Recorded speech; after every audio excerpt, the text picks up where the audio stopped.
Propiedades, consecuencias de concebir el conocer como establecer distinciones.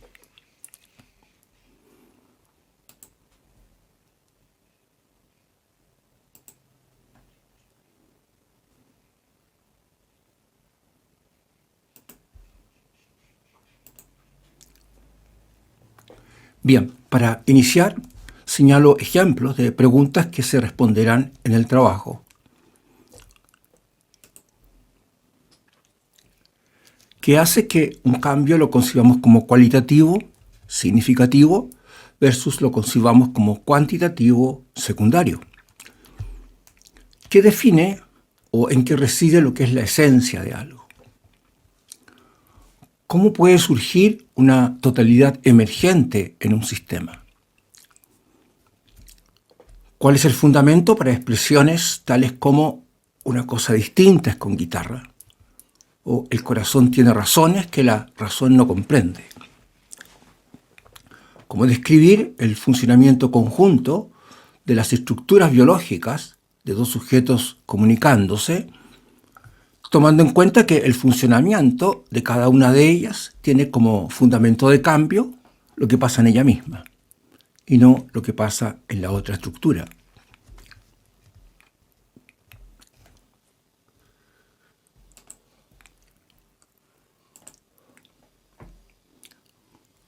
Una conclusión importante del trabajo anterior es que todo conocimiento constituye o puede ser concebido como una distinción, independiente de su simpleza o de su complejidad. De modo que conocer consiste en establecer distinciones, esto es, separar contenidos en fondos o contextos, valiéndose de criterios de distinción. De sus experiencias, el sujeto construye una plataforma distincional desde la cual cognitivamente opera. Esto es, interpreta, relaciona, se pregunta, da significado a lo que hay y sucede. Plataforma que está siendo permanentemente reestructurada por nuevas distinciones y en la que adquieren significado aquello que el sujeto distingue.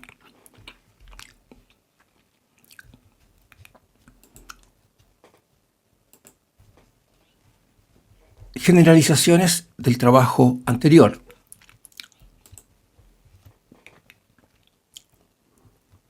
Todo es distinguir. Todo se constituye cognitivamente para el sujeto como distinciones.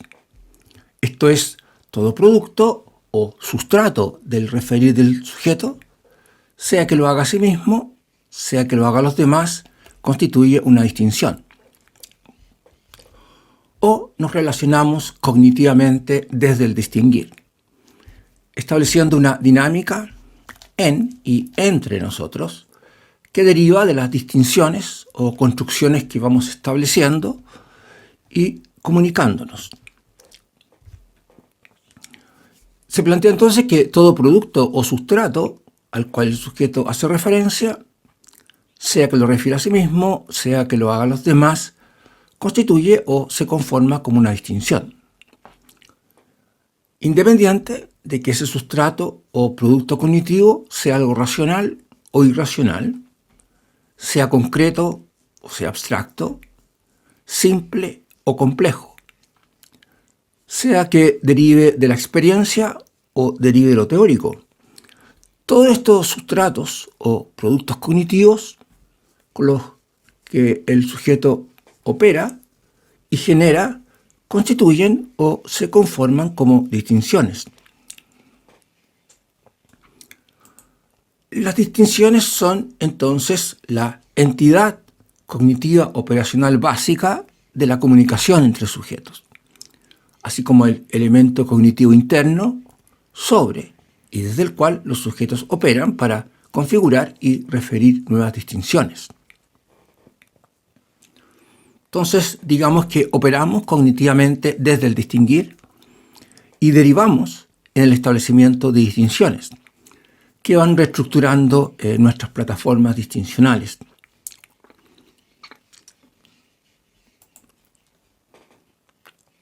Cada vez que se configura un contraste, surge inevitablemente en el sujeto la noción de un algo.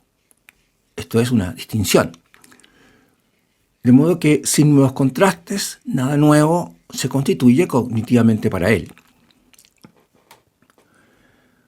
Planteando esto último de otra forma, y cada vez que induzco o confronto al interlocutor con un contraste en un cierto contexto, induzco la concepción o la distinción de un algo en él, en ese contexto.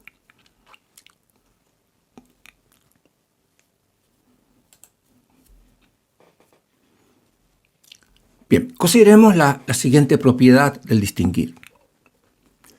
Lo separado, distinguido, puede verse conformado por distinciones, o no hay impedimento para subdistinguir o referir subdistinciones en lo que se distingue.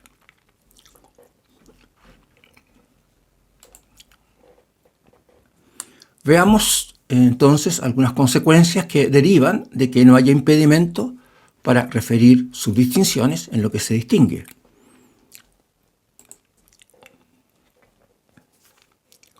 Una consecuencia de que no haya impedimento para referir subdistinciones en lo que se distingue es que podemos concebir o tratar en calidad de uno, como una sola cosa, lo que en realidad es más que uno, o lo que son muchas cosas.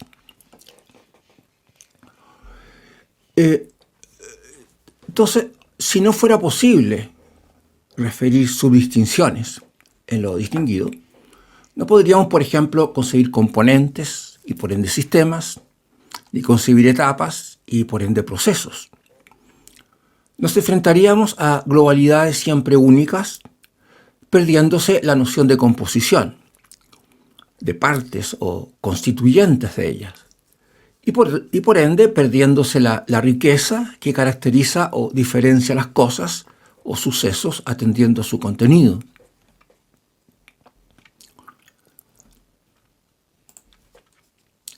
Otra consecuencia de poder subdistinguir en lo que se distingue es que abre el sujeto la puerta para concebir la noción de complejidad composicional.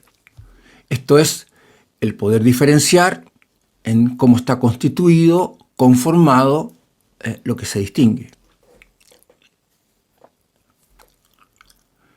Resumiendo, al no haber impedimento para subdistinguir en lo que se distingue, permite o lleva al sujeto a concebir y referirse a sistemas o estructuras conformadas por partes o constituyentes, como asimismo le permite concebir y referirse a procesos, subdistinguiendo en ellos etapas y componentes, concebidos en calidad de totalidades o globalidades únicas, de distinta complejidad constitutiva.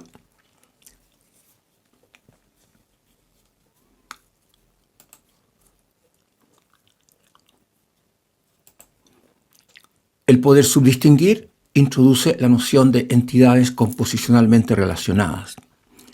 Esto es, podemos establecer entidades afines entre sí, en cuanto presentan algo en común respecto de elementos del fondo sin eso en común.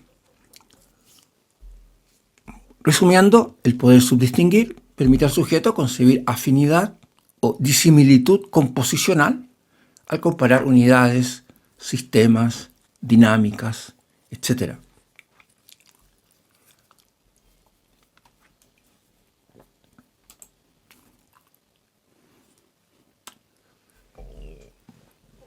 Veamos esta otra propiedad. Dice, el criterio de distinción, contraste, puede no degradar o sí degradar o dejar de lado la interimbricación espacio-tiempo del sustrato, lo que se traduce en dos formas distintas de establecer distinciones con consecuencias cognitivas muy diferentes para el sujeto. Un ejemplo para el primer caso es el de señalar agrupaciones o pilas de objetos ubicadas, dispersas sobre una superficie.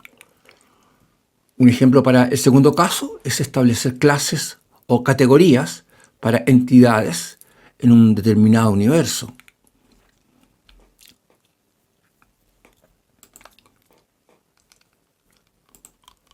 Dos formas complementarias de distinguir.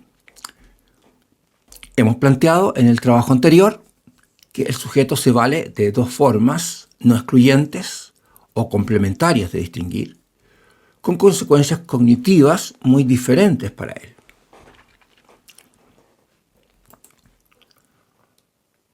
En la primera forma, el contraste o criterio de distinción no rompe, no deja de lado la dimensionalidad espacio-tiempo del sustrato.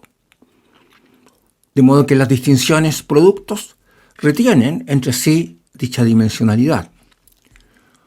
De modo que esas totalidades siguen integradas o referidas entre sí en una malla espacio-tiempo. Ahora, mediante esta forma de distinguir, el sujeto refiere, señala unidades, fenómenos físicos, procesos. Esto es, describe, mapea, da cuenta espacio y o temporalmente de lo que hay y sucede.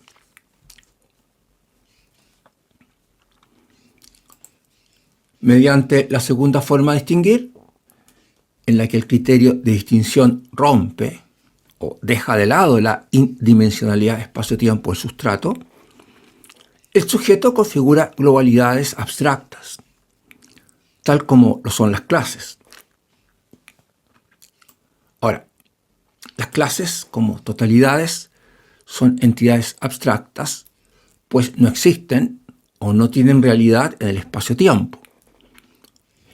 Ellas se establecen o configuran en fondos conceptuales, de modo que simplemente no le resultará posible a un sujeto establecer un distanciamiento espacial entre dos clases. Concretamente, si en un universo en el que se han clasificado sus objetos por el color, podríamos, por ejemplo, señalar la clase de objetos de color rojo que tiene como fondo la clase de objetos color verde, la clase de objetos color naranja, etc. De modo que cuando establecemos clases o categorías, constituimos globalidades no interimbricadas o insertas entre sí en el espacio-tiempo, comparado a cuando señalamos agrupaciones de objetos distribuidos sobre una superficie mediante la primera forma de distinguir. Bueno, gracias a esta segunda forma complementaria a la primera, el sujeto ordena, relaciona, conecta, generaliza, esto es, conceptualiza la realidad, lo que lo lleva a comprender lo que hay y sucede, descrito por la primera forma de distinguir. Resumiendo, el sujeto se vale de dos formas complementarias de distinguir como consecuencia de que el criterio de distinción que utiliza destruye, deja de lado la interimbricación espacio-tiempo del sustrato o contrariamente no lo hace. Mediante una forma, el sujeto da cuenta de lo que hay y sucede, mapea la realidad o su entorno físico, superponiendo a lo que distingue una segunda forma de referir distinciones, configurando entidades abstractas, lo cual lo lleva a conceptualizar la realidad, de modo de comprender eso que hay y sucede.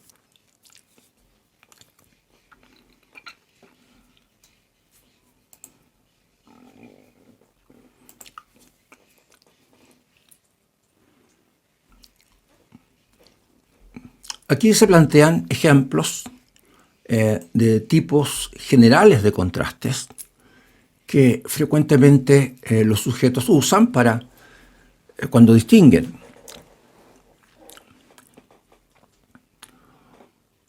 Bueno, una manera general de establecer distinciones es el establecimiento de constantes en un contexto de variaciones. Esto es, separamos o reunimos situaciones, elementos, consecuencia de hacerlos participar de una misma constante respecto de elementos del fondo que no participan de ella. Por ejemplo, gracias a que establecemos constantes, es que configuramos patrones o estructuras repetitivas, tanto espaciales como temporales.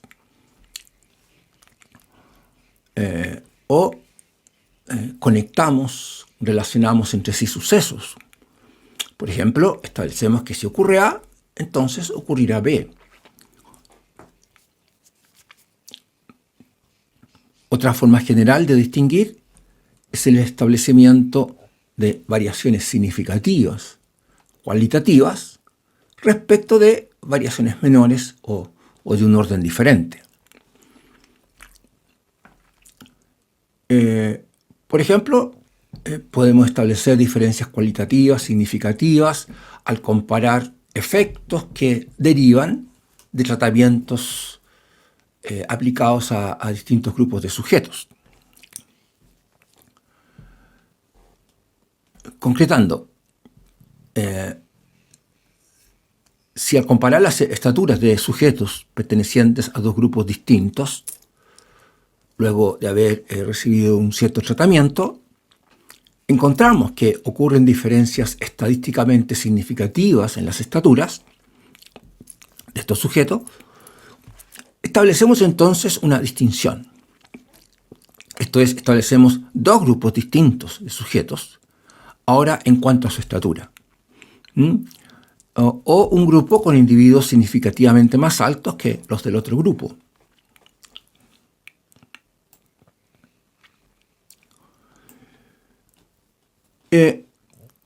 Generamos la noción de orden o separamos eventos que se disponen siguiendo entre sí una cierta secuencia, al tener como fondo eventos que ocurren aleatoriamente, sin orden, y o que participan de una secuencia o de un orden distinto al que se está evaluando. Por ejemplo, gracias a esta forma de distinguir, podemos concebir una historia de cambios que ha experimentado una unidad o un sistema, como por ejemplo concebir una sucesión de hechos y sucesos que configuran la historia de vida de un sujeto.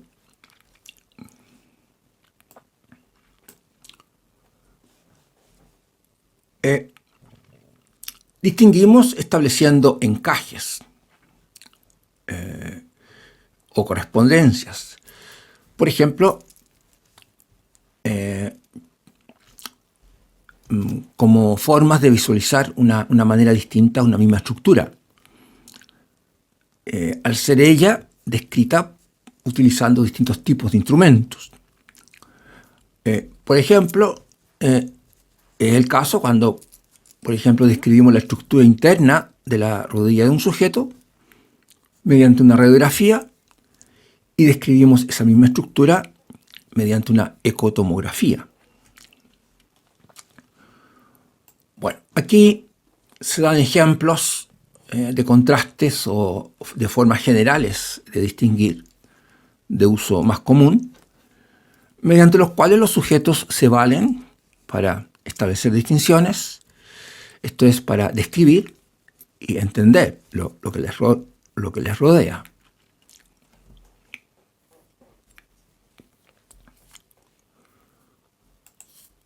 Bien, otro aspecto importante a considerar respecto a las distinciones. Y se refiere a que establecer clases trae consigo consecuencias cognitivas muy importantes para los sujetos.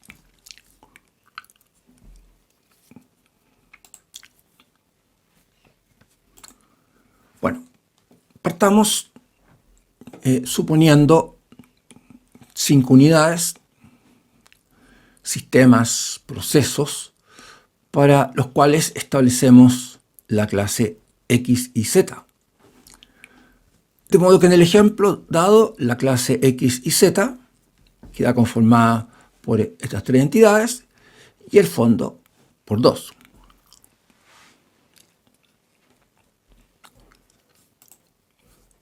Condición para establecer clases.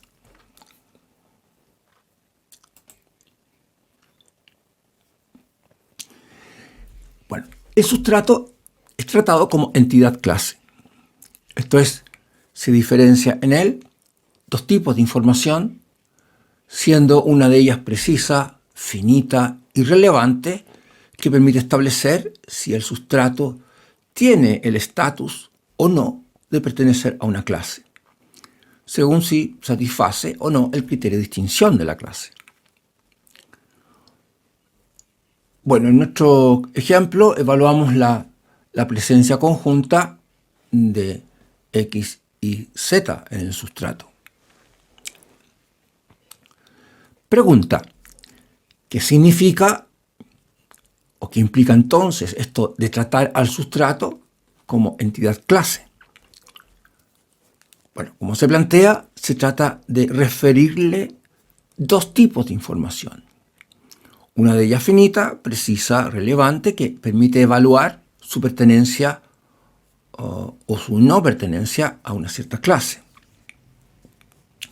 Ahora, todas las entidades componentes de la clase son tratadas como entidades operacionalmente iguales, independiente de cuán simple, cuán complejo o cuán diferente sea una entidad de la otra respecto de sus partes propias. Ahora, las entidades que conforman la clase son tratadas operacionalmente como iguales, justamente porque son iguales en aquella información relevante y común que las define pertenecientes a la misma clase.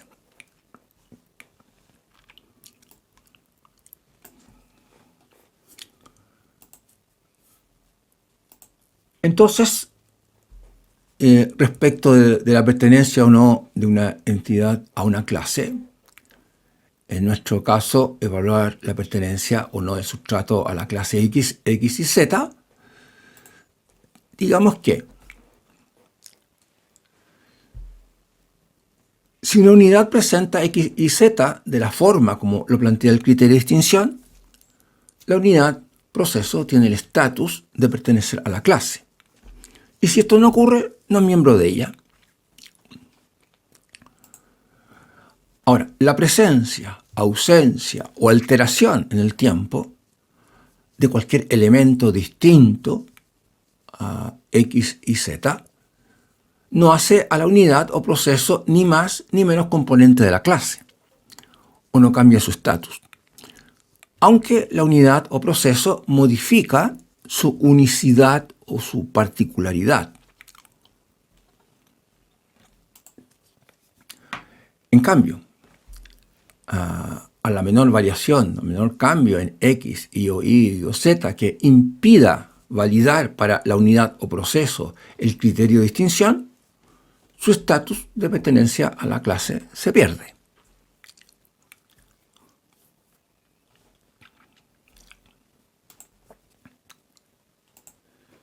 Importancia cognitiva para el sujeto, el que pueda conformar clases. Bien, una primera consecuencia de que el sujeto pueda conformar clases es que permite tratar lo diferente como si fuera igual, lo que le permite generalizar. Esto es, puede tratar a dos o más cosas globalmente distintas en calidad de iguales. En el ejemplo, la globalidad gallina es diferente a la globalidad pájaro-dodo, pero podemos tratar a ambas entidades como iguales, a diferencia del ave, en cuanto que ambas caminan, y el ave no.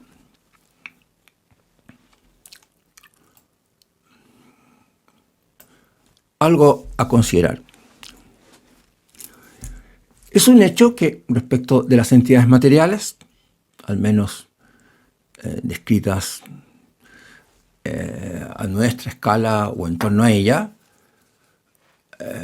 nuestra escala espacio-temporal, que siendo estrictos, nada es igual a otra cosa.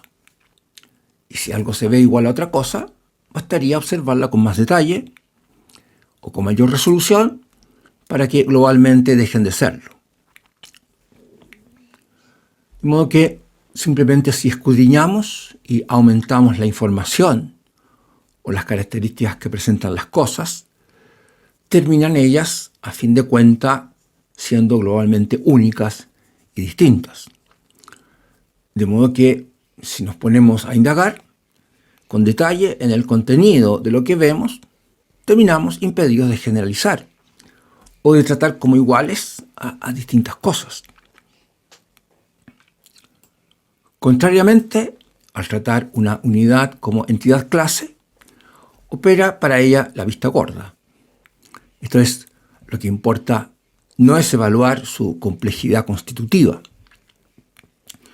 sino evaluar en ella la presencia o ausencia de una cierta información precisa, finita, a la que la unidad queda supeditada como totalidad.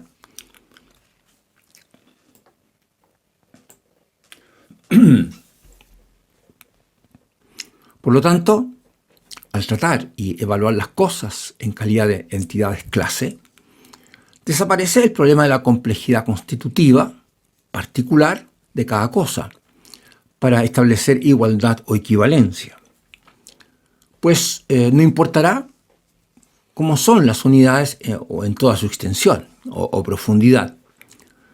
De modo que no será necesario escarbar mayormente en las características o en el contenido de las cosas o situaciones, lo que a la larga nos impediría generalizar.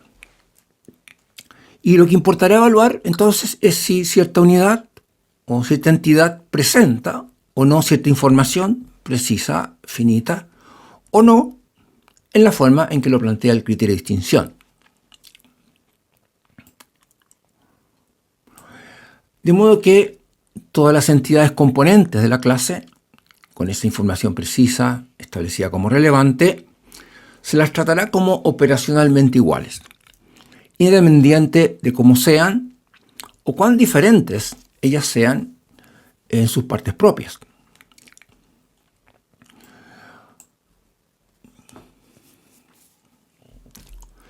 Si tuviéramos impedidos de tratar o evaluar a las unidades, procesos como entidades clase, y por ende impedidos de establecer clases, las cosas, los eventos resultarían ser no generalizables, viéndonos en estas circunstancias impedidos de tratar a más de una entidad en forma conjunta, o como igual o equivalente a otra.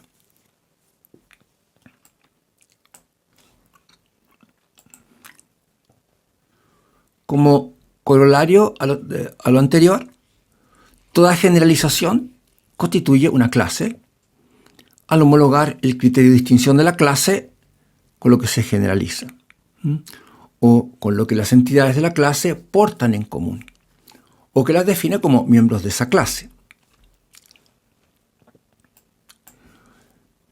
Una consecuencia de esto que se está diciendo es que, dado que en la práctica estamos constantemente generalizando, entonces en la práctica constantemente estamos en realidad tratando, operando o refiriéndonos a clases de unidades, clases de situaciones, clases de cambios, etc.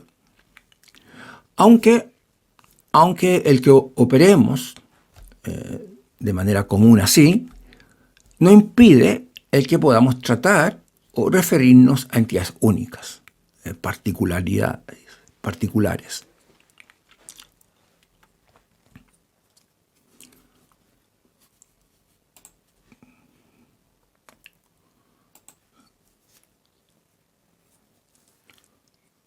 El establecer clases permite o no impide al sujeto tratar simultáneamente a una misma entidad bajo distintos criterios de distinción.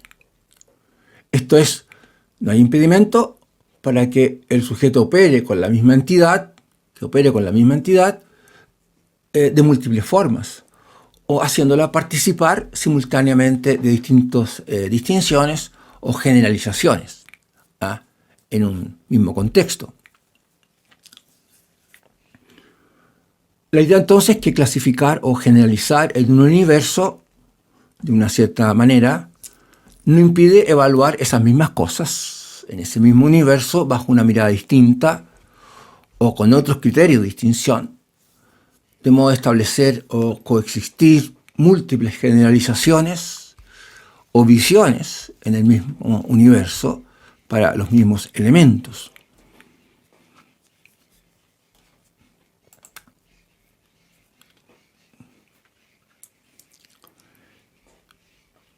Bueno, el poder conformar clases permite tratar lo que cambia como si no cambiara, lo que lleva al sujeto a concebir la conservación de lo mismo a pesar de que eso está cambiando en el tiempo. Bueno, una consecuencia cognitiva muy importante para el sujeto, gracias a que puede tratar como clase lo que ocurre, es que le permite concebir la conservación de lo mismo a pesar de la ocurrencia de cambios en eso mismo. Esto es, le permite concebir la mantención de una misma identidad en el tiempo, a pesar de que esa entidad se modifica en el tiempo. Entonces, si a pesar de los cambios ocurridos o que están ocurriendo, el criterio de distinción de pertenencia a una clase sigue temporalmente validándose para una entidad, a pesar de las modificaciones, de sus modificaciones, concebimos que seguimos enfrentados cualitativamente ante lo mismo. O que la entidad no ha visto modificada su naturaleza íntima o su identidad. E interpretamos los cambios que están ocurriendo diciendo que lo mismo cambia de estado o que lo mismo se presenta con otro aspecto o que se presenta ahora con otro envoltorio, etc. No viéndose afectado en ningún momento la calidad de unidad que ella es, ¿no? O su identidad.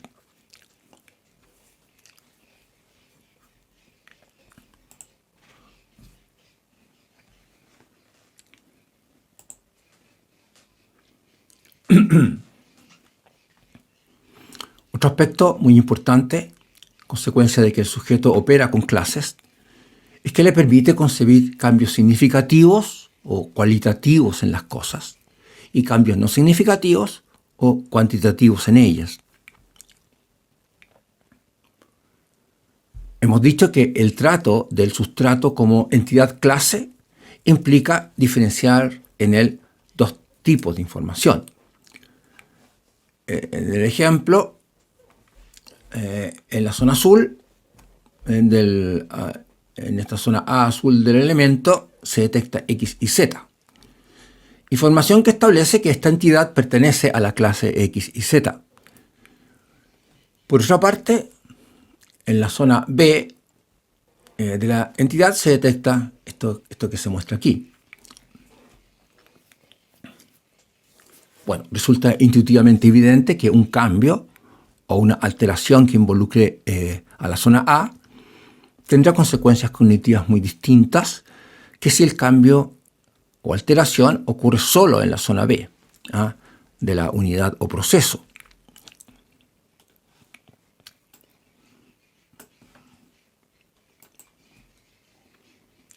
Cambios en la zona A del sustrato que están relacionados con el criterio de distinción de la clase implica dos consecuencias importantes.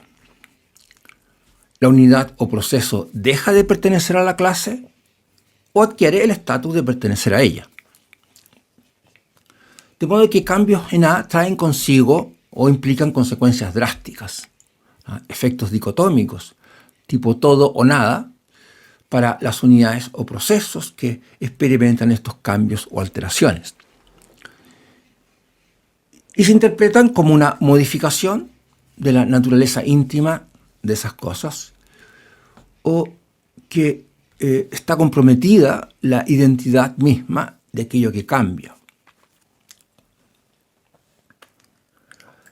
Lo anterior nos lleva a concebir cambios que ocurren en A como cambios cualitativos y o significativos que experimentan las entidades o procesos respecto de cambios que esas mismas entidades experimentan solo en su zona B.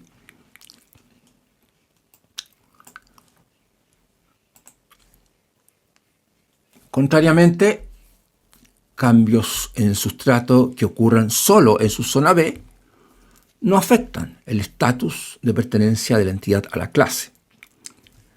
Y los interpretamos diciendo que lo que se modifica es la apariencia particular de la unidad, su formato, su envoltorio. Bueno, y estos cambios que ocurren solo en B respecto de los de A ocurren en una amplia gama de posibilidades con consecuencias no dicotómicas o drásticas para lo que cambia comparado con lo que sucede en la zona A. Entonces, comparativamente, cambios ocurridos solo en B nos llevan a considerarlos como secundarios, cuantitativos, respecto de cambios en A, que ponen estos últimos en juego la identidad misma de la unidad o proceso.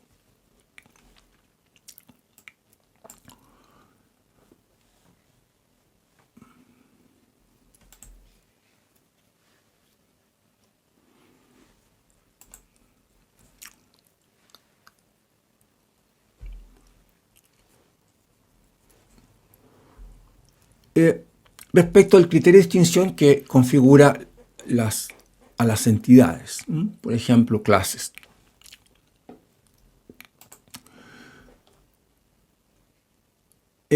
Cuando habitualmente en la vida diaria nos referimos a lo que es lo medular de algo, a lo que es la esencia de algo, a lo que constituye lo invariante, nos estamos refiriendo a la información del criterio de distinción, que configura una clase de situación, una clase de globalidad, una clase de entidad o proceso. Por ejemplo, si nos preguntamos cuál es la esencia o lo esencial que caracteriza a las actividades que llamamos juego, lo que se busca explicitar es el criterio de distinción que permite reunir entre sí a todas las actividades que constituyen juegos, dejando como componentes del fondo a las actividades que no lo son.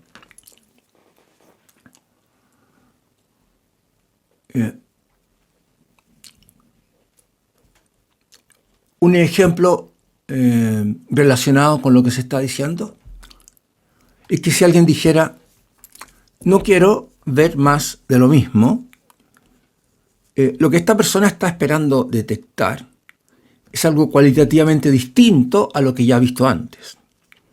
Esto es detectar un elemento, una situación nueva, que no siga validando el mismo criterio de distinción de pertenencia a una cierta clase, como lo han venido haciendo elementos o eventos anteriores.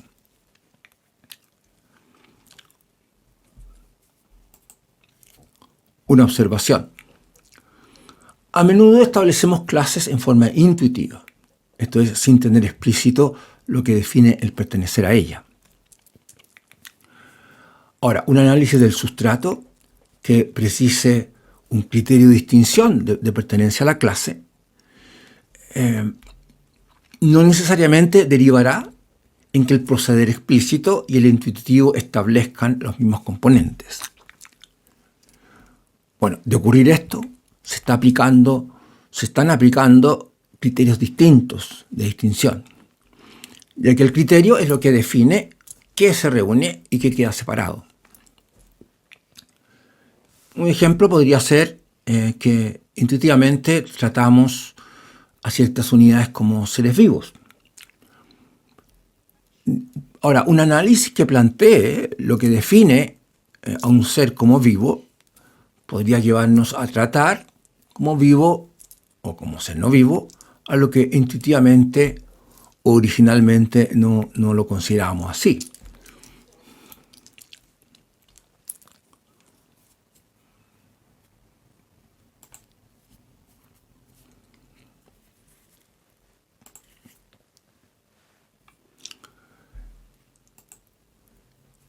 El mirar cualitativo del sujeto.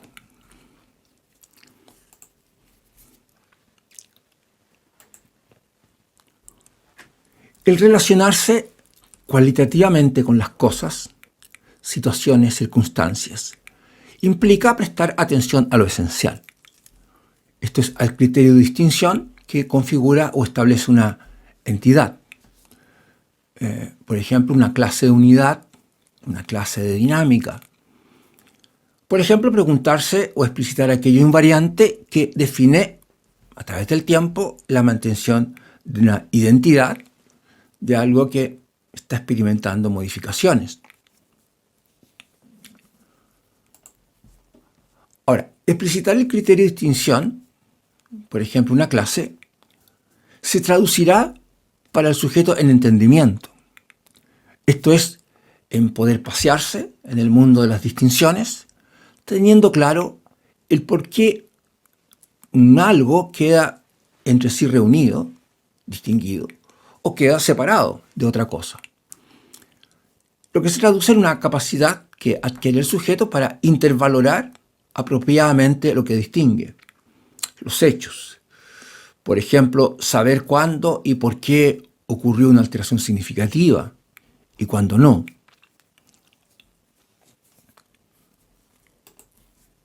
Alternativamente, centrarse extensiva o cuantitativamente en lo que hay o sucede implica referir propiedades, alteraciones, características que se establece o experimenta una entidad o un sistema en particular y que permite, por ejemplo, entender su comportamiento particular.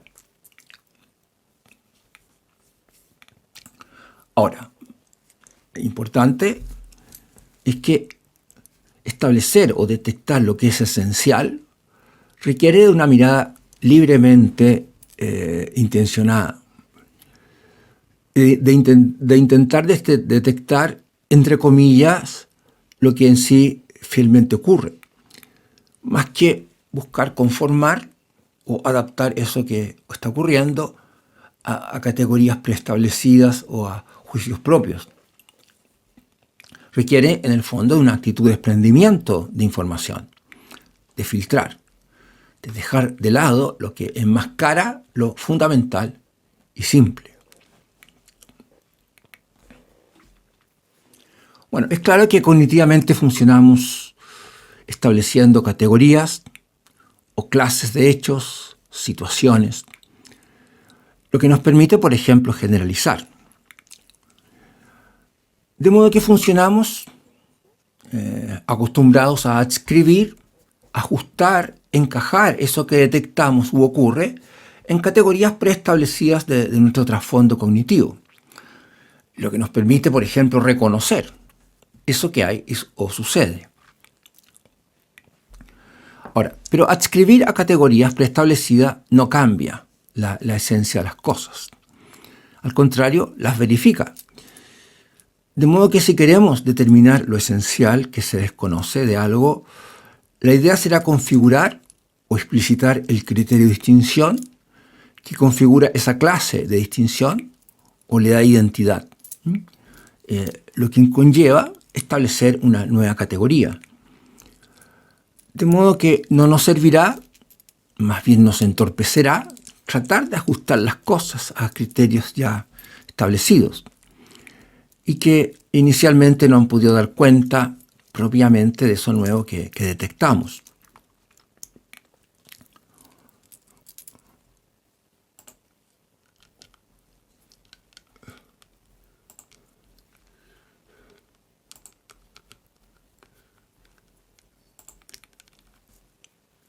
En el ámbito de los fenómenos naturales, configurar lo cualitativo se expresa, al menos, en la determinación de lo que constituyen causas o agentes gatilladores de efectos o consecuencias que se verifican en entidades físicas que interactúan entre sí. Pregunta interesante. ¿Qué característica tiene aquello que en el mundo natural se constituye como agente causal o como agente gatillador de cambios de lo que pasa con entidades materiales?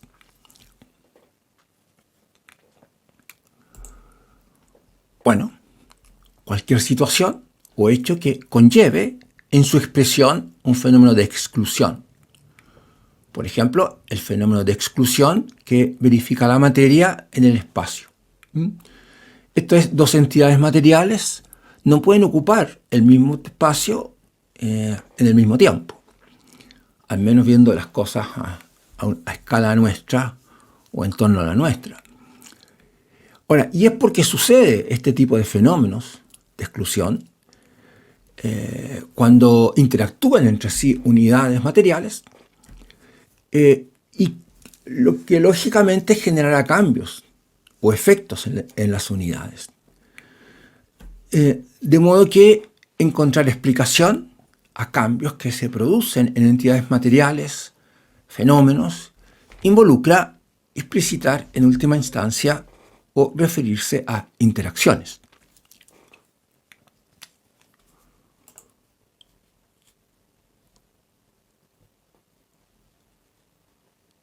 Explicitar fenómenos de exclusión que verifican entidades, cualesquiera sean esas entidades o la forma en que esa exclusión se expresa en ellas, constituirá para el sujeto explicación última de aquello que detecta y que asume o asumido como consecuencia o derivado de otra cosa en la que un cierto tipo de entidades se encuentran.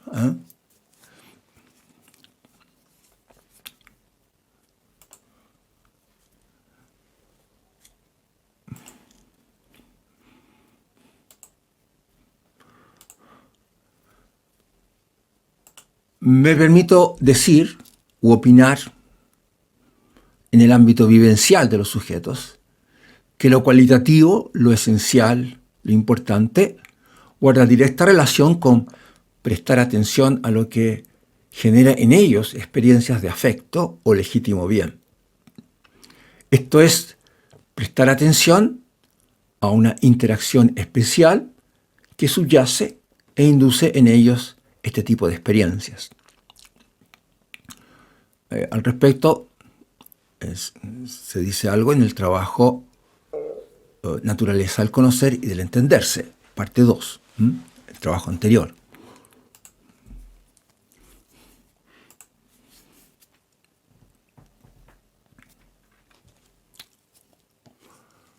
Consideremos ahora otra propiedad del distinguir.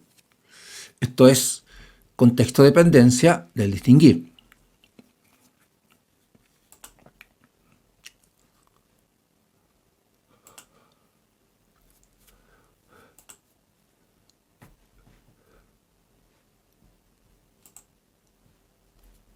Siendo el contraste un elemento cognitivo relacional que se establece entre distinciones, entre distintas entidades o condiciones, lo distinguido también lo será. De modo que un elemento trasladado a un contexto diferente, como consecuencia del fenómeno de dependencia al contexto, este traslado, por ejemplo, para el sujeto podría implicar que el sujeto pierda, intensifique o mantenga su capacidad para ser detectado en el nuevo contexto. Por ejemplo, una lámina de papel con un color uniforme es sobrepuesta en un fondo del mismo o distinto color.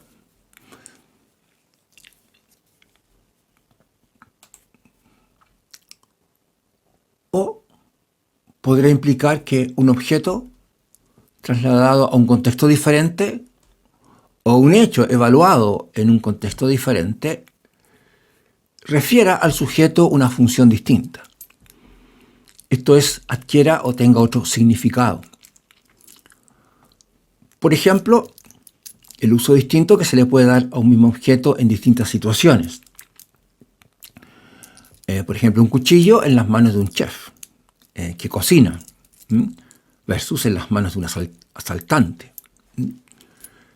que, digamos, no está cocinando. Bueno, podría suceder que un cierto hecho en un contexto diferente sea evaluado de manera diferente por el sujeto. Por ejemplo, la evaluación distinta que hacemos de un choque que recibe un auto a causa de otro vehículo que se pasó la luz roja y lo impactó, versus un choque en la misma parte del auto, el mismo lugar, con los mismos daños, a causa de la imposibilidad de haber podido frenar un segundo vehículo a causa de hielo resbaladizo en el suelo.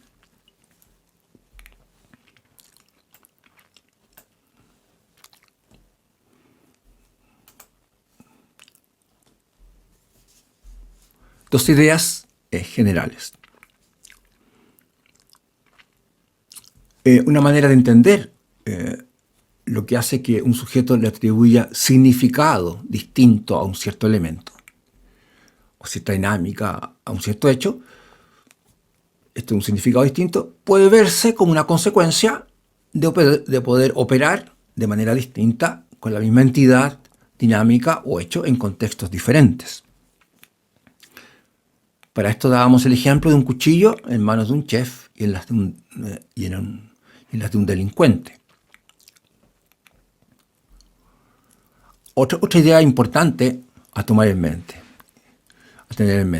otra idea importante, dice que dado que el distinguir es un fenómeno contexto dependiente y que nuestro funcionar cognitivo consiste en establecer o referir distinciones, estaríamos entonces obligados a prestar atención a las circunstancias, a la condición de lo otro, para, por ejemplo, dar cuenta, evaluar, comparar, estandarizar adecuadamente hechos o situaciones.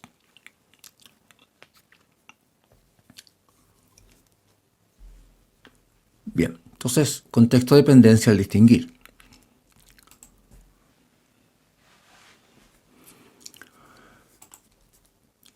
Totalidad y partes. A la izquierda una totalidad, a la derecha una parte de esa totalidad.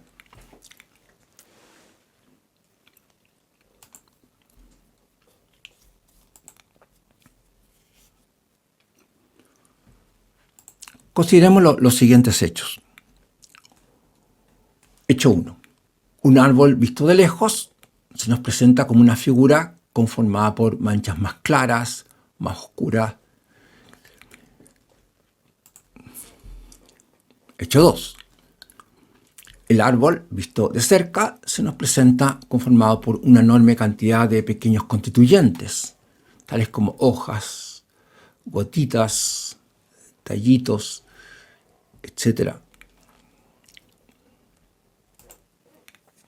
Hecho 3.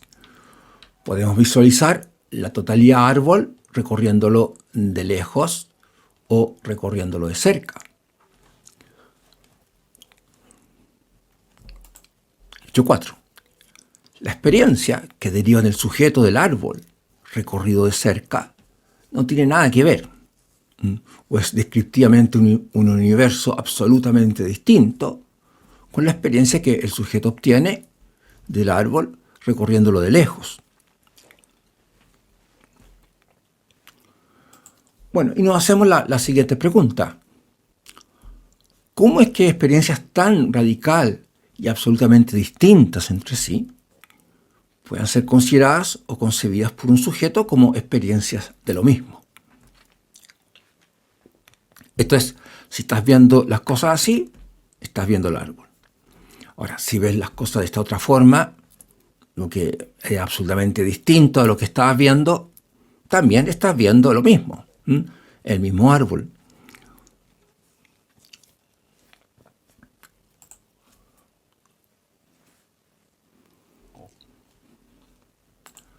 Para responder cómo es que experiencias tan radicalmente distintas son concebibles por el sujeto como experiencias de lo mismo, consideremos la siguiente situación.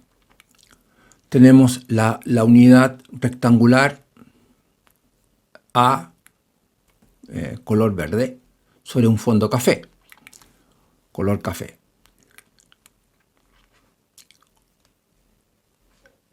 Y lo que hacemos es trasladar a la unidad A fuera de su posición original y superponerle figuras de color naranja.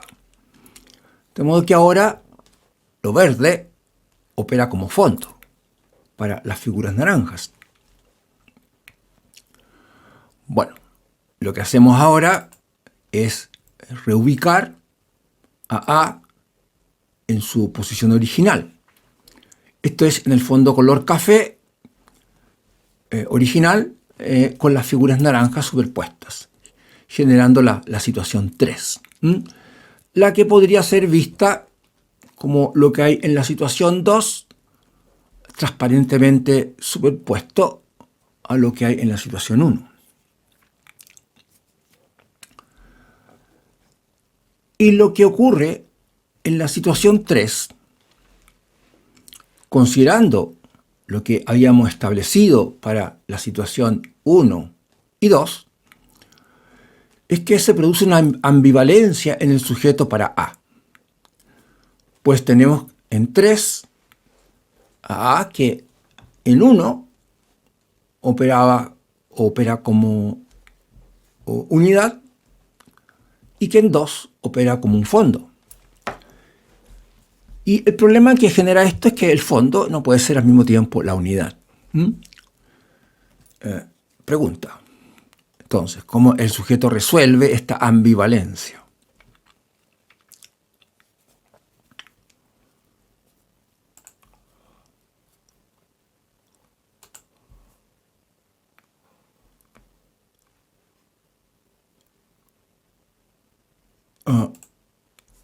¿Cómo resuelve entonces esta ambivalencia? Lo que sucede es que el sujeto no anula o impide alguna de las dos posibilidades para A, sino que las hace coexistir, consecuencia de establecer una tercera o nueva distinción que lo lleva a concebir a A dualmente. Esto es, A constituido por dos ámbitos descriptivos irreductibles entre sí que coexisten. A en su interioridad, lo verde como fondo, A en su exterioridad, lo verde como contorno o borde. Aplicando las cosas, digamos que cuando alguien se refiere a un interior y a un exterior de algo, está concibiéndose algo como tercera distinción, de naturaleza dual. Esto es, con dos ámbitos observacionales no reducibles entre sí o que permanecen descriptivamente separados. Esto es una unidad que presenta un ámbito descriptivo interno y la misma unidad que presenta un ámbito descriptivo externo, distinto.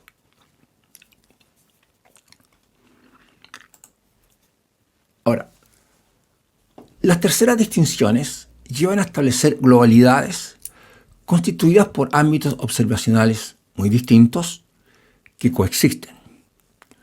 Esto es, no reducibles descriptivamente entre sí, lo cual nos lleva a concebir distinciones o entidades de naturaleza dual. Ahora, para concebir estas globalidades se requerirá sí o sí del fluir del sujeto entre los ámbitos, que permanecen siempre observacionalmente separados, pero que se cementan entre sí al establecer esta tercera distinción, constituyendo el fluir del sujeto entre ámbitos parte de la experiencia misma de concebir esta tercera distinción, y que por ello resulta dual.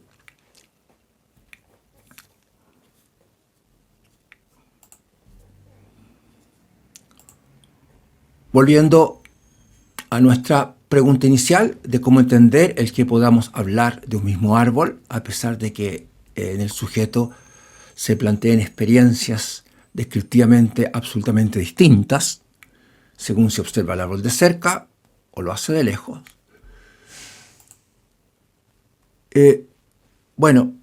Lo que sucede es que al transitar el sujeto de un ámbito descriptivo a otro y viceversa, sabiéndose enfrentado ante una misma materialidad, derivando una y otra vez en el mismo tipo de descripciones, establece una tercera distinción, que lo lleva a concebir la entidad árbol de manera dual, que integra ámbitos descriptivos irreductibles.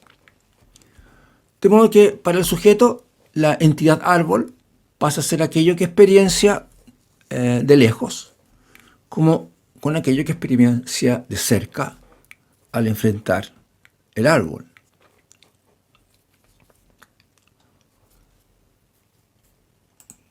Algo importante a considerar es que en este segundo ejemplo del árbol, es que la irreductibilidad de ámbitos no se refiere a un interior y a un exterior de una entidad, como cuando analizábamos la unidad rectángulo verde. Aquí esto no es la problemática. Y lo que aquí se cementa son componentes del árbol de naturaleza muy diferente que surgen condicionados a la resolución con que el sujeto describe la entidad material árbol.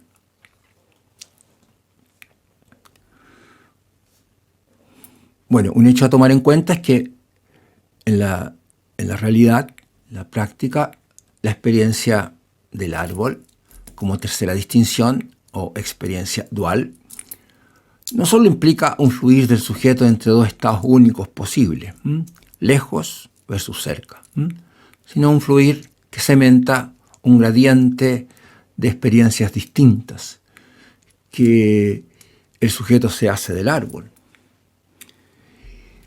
Incluso, por ejemplo, un aroma de las flores del árbol.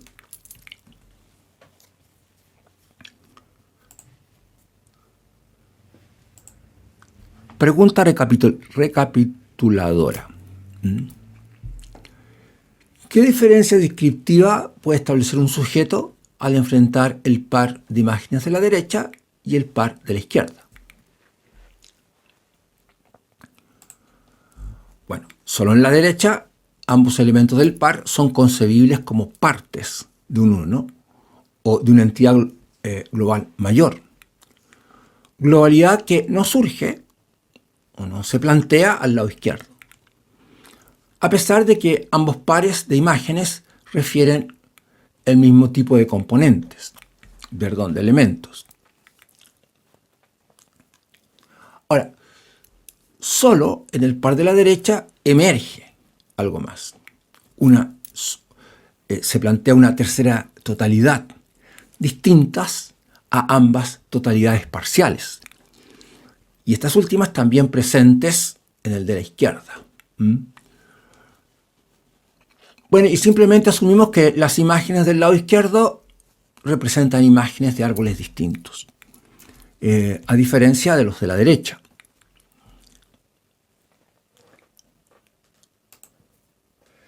¿Qué decir entonces sobre totalidades o planos descriptivos, desde los cuales un sujeto puede describir, referirse, dar cuenta de una entidad? Bueno, lo primero a señalar es que en cada ámbito o totalidad irreductible, en forma independiente, el sujeto puede establecer subdistinciones, descripciones, relaciones, predicciones, ecuaciones, para el comportamiento de constituyentes de cada ámbito en forma separada.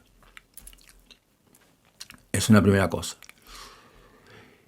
Por otra parte, en el caso del lado derecho, un sujeto puede referir una sola totalidad o globalidad dual, acoplando la materialidad de ámbitos descriptivos irreductibles. y eventualmente referir descripciones espaciotemporales duales para la totalidad árbol, o referirse en forma acotada a eventos o procesos duales que ponen en correspondencia eventos locales de uno y de otro ámbito.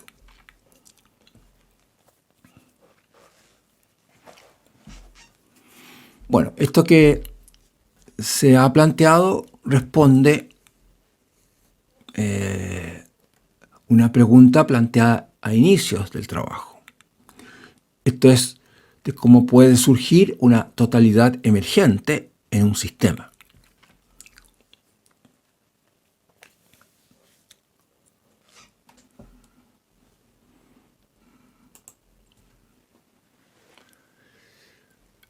Veamos otro aspecto relacionado con el distinguir.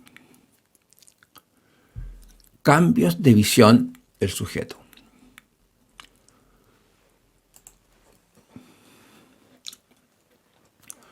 Nuevas distinciones puntuales pueden generar cambios cualitativos o globales en la concepción que el sujeto se hace de las cosas.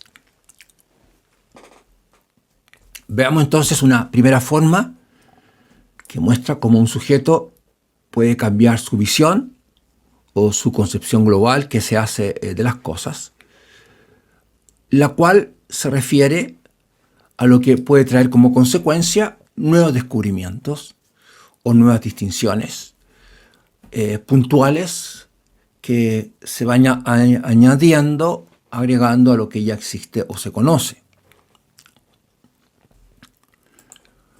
En el primer ejemplo tenemos en el tiempo 1, esto que se está mostrando acá, y lo que detectamos sucesivamente en este sistema con el transcurso del tiempo es esto que se está observando. De modo que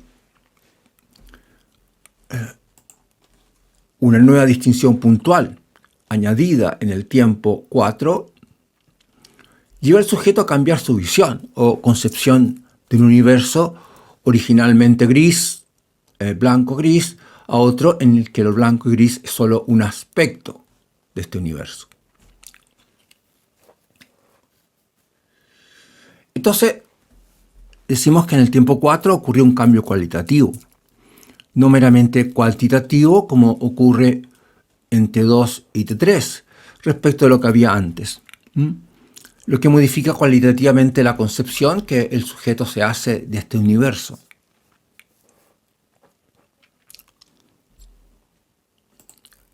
En un segundo ejemplo, tenemos en un tiempo 1 este conjunto de elementos y que sucesivamente a través del tiempo se observa esto que se muestra, lo que trae como consecuencia que nuevas distinciones añadidas llevan al sujeto a cambiar su visión de un mundo conformado por grupos de elementos dispares a uno conformado por elementos que varían uniformemente entre sí.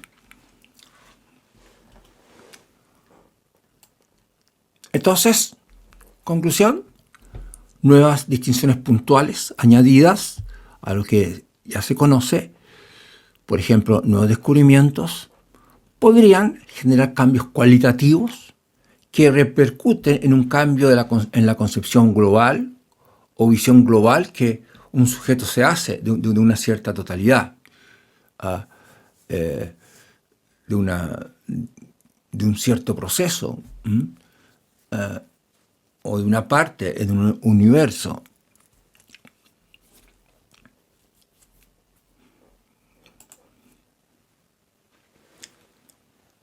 Bueno, una segunda forma que puede actuar como un mecanismo generador de cambios en la visión global que un sujeto puede hacerse de las cosas, se refiere a que todo nuevo instrumento, al detectar o describir las cosas operando con un nuevo tipo de unidad, definirá una nueva área del saber, o manera de concebir y de referirse el sujeto a la realidad. Información que puede ser acoplada a visiones previas, otras preexistentes. Entonces, una cosa es un cambio de visión global a causa de nuevas distinciones puntuales añadidas que reorganizan globalmente el trasfondo distincional, el caso anterior. Y otra cosa distinta se refiere a que el sujeto observe las cosas con distintos anteojos, usando, por ejemplo, distintos tipos de instrumentos. De manera que estos anteojos distintos le lleven a detectar diferentes entidades propias de los distintos anteojos, con las cuales describe una cierta realidad común y congruente. Digamos que un sujeto del año 1850, y me imagino que esto también resulta válido para sujetos vivos, con seguridad nunca hubiera concebido que un insecto, tal como una mosca, asumo una mosca, tendría el aspecto que se forma alguien al mirar dicho insecto con los anteojos del microscopio electrónico de barrido, como lo muestra la fotografía en la diapositiva.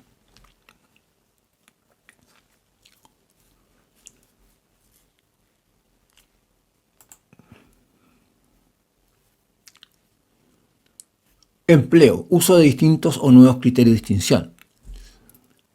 Bueno, un tercer mecanismo generador de cambios de visión global del sujeto es considerar el hecho de que, dado que un criterio de distinción define o establece lo que se reúne y lo que se separa entre sí, esto es de lo que el sujeto distingue, concibe o se constituye para él, entonces la aplicación o uso de criterios de distinción distintos a los utilizados podría llevar a un sujeto a reunir, separar y concebir distinciones o entidades no establecidas con anterioridad, visualizando o concibiendo las cosas de una manera distinta a lo ya establecido. Un factor que incide en que un sujeto modifique o enfoque las cosas utilizando un criterio de distinción distinto es, por ejemplo, cuando asume un nuevo principio teórico o asume nuevas propiedades para unidades o entidades.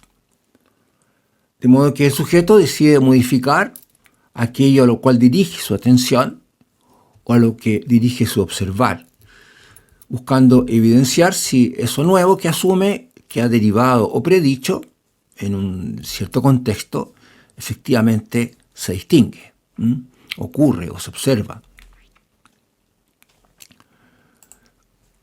Agreguemos que la actitud creativa, la aplicación o uso de distintos o nuevos criterios de distinción, lo cual puede plantearse en el sujeto como un juego o como un intento de ver qué esperaría ver u ocurriría, puede llevar a visualizar un problema, una situación, un objetivo original de manera distinta.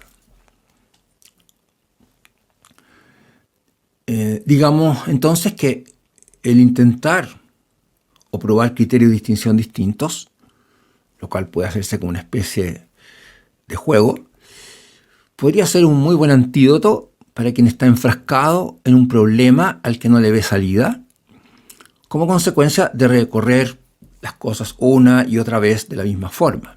De modo que finalmente adquiera una manera distinta de evaluar o plantearse las cosas.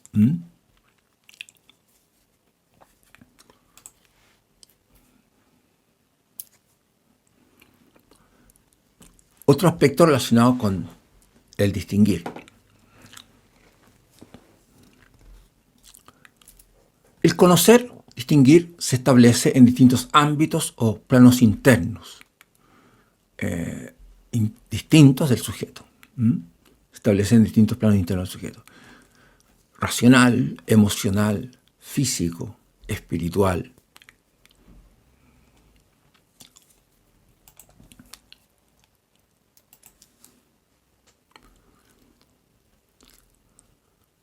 El sujeto entonces opera, distingue desde, en ámbitos o planos internos distintos. Para entender qué significa esto de que el sujeto opera o distingue desde ámbitos o en planos internos distintos, consideremos la siguiente pregunta. Pregunta, ¿qué significaría decir que uno sabe lo que es andar en bicicleta?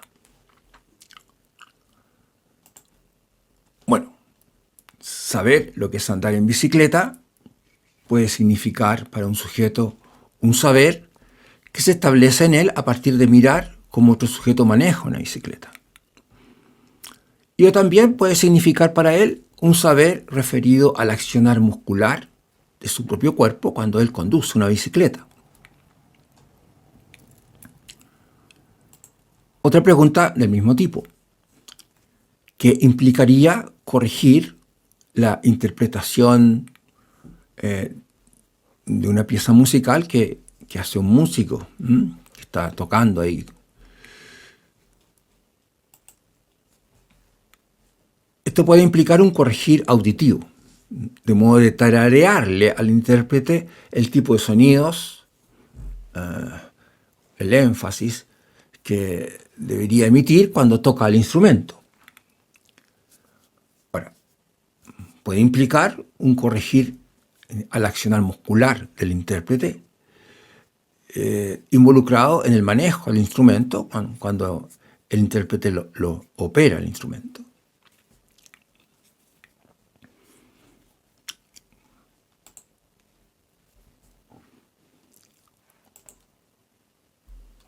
Otra pregunta del mismo tipo.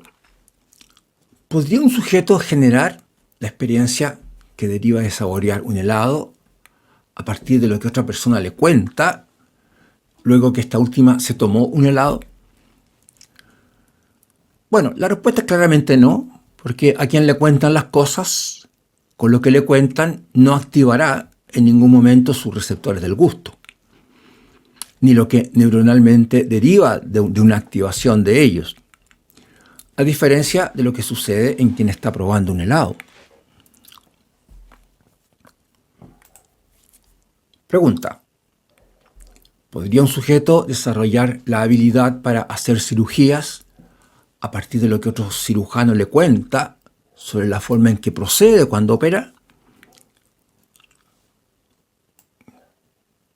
Bueno, una cosa es un saber conceptual derivado de lo que le cuentan a un sujeto de cómo operar, por ejemplo, usando un bisturí, pero otro saber en el sujeto es el que deriva del manejo por él del bisturí, habilidad muscular que se adquiere solo ejercitando el uso del instrumento, no escuchando sobre cómo hay que hacerlo. Ahora, el saber conceptual podría ser un complemento muy importante para un saber manual. Por ejemplo, ante una posible situación negativa advertida en una operación quirúrgica, al presentársele a un cirujano, podría, gracias a consejos previos recibidos, modificar el curso de la operación, llevándola a buen término, lo que no habría ocurrido sin esos consejos previos.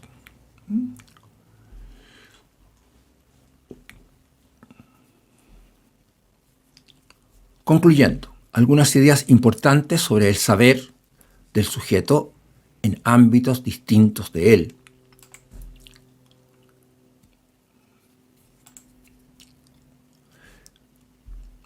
El saber en un ámbito del sujeto no puede ser sustituido, anulado, transformado, suplantado por el saber en otro ámbito de él, aunque estos saberes en ámbitos distintos pueden acoplarse entre sí.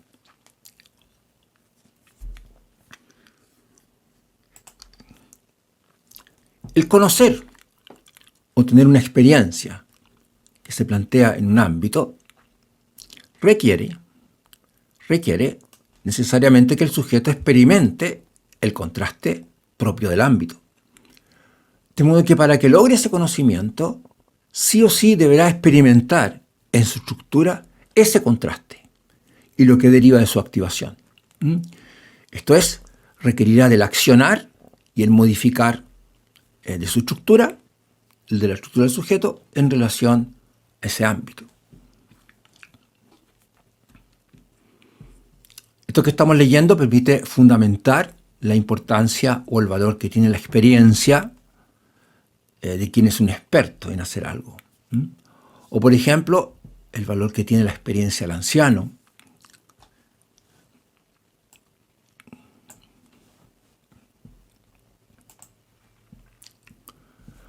La apreciación recíproca de correspondencia, congruencia o no para aquello que dos sujetos se refieren entre sí, les permitirá saber, darse cuenta si ambos han tenido o no el mismo tipo de experiencias. Esto es, si ambos han operado cognitivamente en el mismo ámbito, o si han experimentado o no en sus estructuras el mismo tipo de contrastes.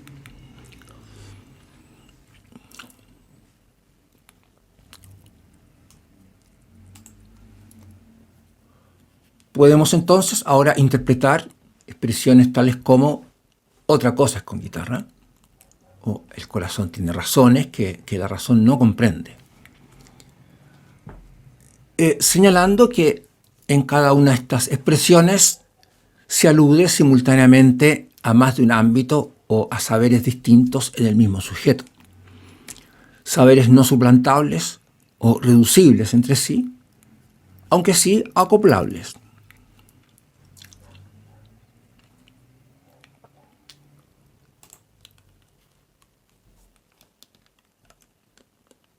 Bueno, relacionado con esto que se ha estado diciendo, podemos entender que si alguien experimenta una gran pena, una cosa es argumentarle racionalmente algo para alentarlo, lo cual efectivamente puede contribuir a ello.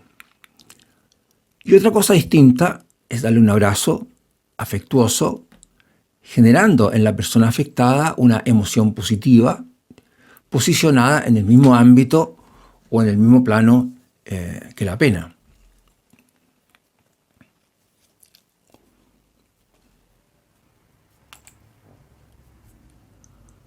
Bueno, aquí termina la primera parte de este segundo trabajo. La segunda parte se continúa en un video aparte, en el que se abordará una pregunta señalada al comienzo de este trabajo. Esto es cómo describir el funcionamiento conjunto de las estructuras biológicas de dos sujetos comunicándose, tomando en cuenta que el funcionamiento de cada una de ellas o de estas estructuras tiene como fundamento de cambio lo que pasa en ella misma. Y no lo que pasa en la otra. Bien, entonces simplemente me queda agradecerles su atención. Bien, pues, muchas gracias.